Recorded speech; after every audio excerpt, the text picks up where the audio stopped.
Hey, what's up everyone? My name's Chris Winter and today I'm going to do a review on the Canon 35mm f1.4 L lens. Now the 35mm has long been known as a classic lens and a classic focal length, so I'm going to see if this Canon lens can live up to that name.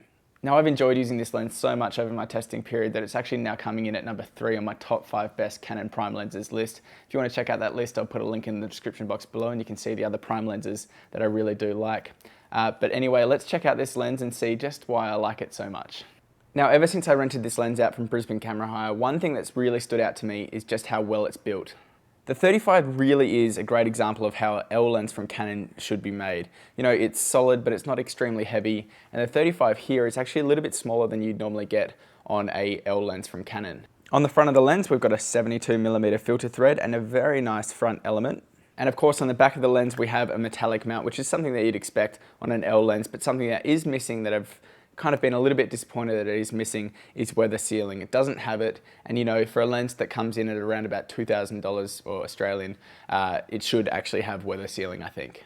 Another nice feature is that we do get a lens hood on this lens, which is always good to see. It's one of these pedal lens hoods, but you know, it's always nice to have that because it does help reduce a bit of the flaring with the lenses. Other than that, I really have enjoyed one other thing though, and it's the focus ring. It's fantastic. It's incredibly smooth, it's a nice big focus ring, and it has quite a long focus throw, which is actually really important if you're going to be doing any video work because you can do it nice and slowly and have some really nice focus pulls. So yeah, other than the non-existent weather sealing, build quality is one of the best I've seen out of any lens. Hey guys, I've also got the Sigma 35mm f1.4 here, so if you'd like me to do a review on this one, let me know by leaving a thumbs up on this video.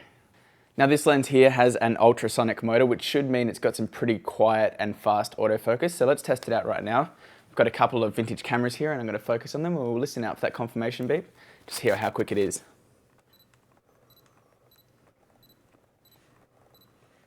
It does feel very responsive.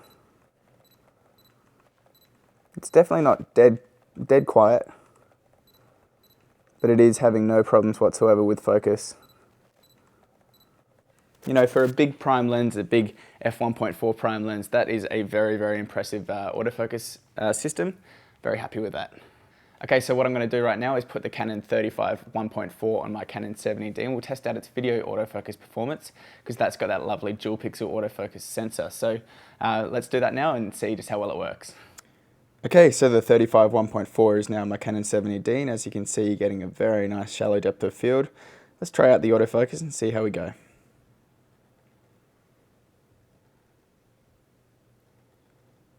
It's working really, really well. No hunting. Now these USM lenses aren't really designed for video autofocus so much, but this one's actually performing really quite well. Okay, so let's now test out the face tracking autofocus with the 35 1.4. Move in and out. We are shooting at f1.4. And just like it did before, it seems like it's working pretty quick, especially paired up with this Canon 70D.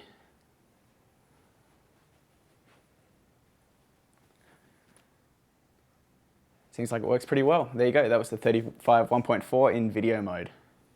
Now, I'd just like to say one other thing that I really do like about this lens, and it is that it's got a focus window. Now, it's not a huge thing, but it does make it a lot easier to, you know, pull focus, especially if you're going to be doing video.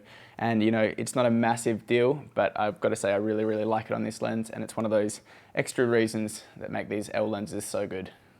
Now, over the time that I've been testing this lens, one thing that's really stood out to me is just how nice the bokeh is, especially with that 1.4 aperture. Now at f1.4, this has a seriously shallow depth of field, and it can actually be quite difficult getting everything that you want to be in focus, so you actually need to be a little bit careful with that. It's not as sharp as I would like it to be at f1.4, so I generally have been shooting at around f2, f2.8, and you're going to be getting a little bit sharper images, but that bokeh is just really, really nice. It's very smooth, it's very creamy, and it's just so easy to get that really nice out of focus area with this lens. So it's all well and good to talk about the lens, but let's now take a look at a couple of sample images that I've taken with this 35 1.4. Now I really have been impressed with just how nice the images have been out of this lens, especially on a crop censored body because, you know, you're getting that 56mm focal length, and that's something that I really do like. Now, like I said before, at f1.4, it's not as sharp as you'd probably expect it to be for, you know, a $1,500 lens, but it is still pretty good. And once you knock it down to around about f2, the results are very, very impressive.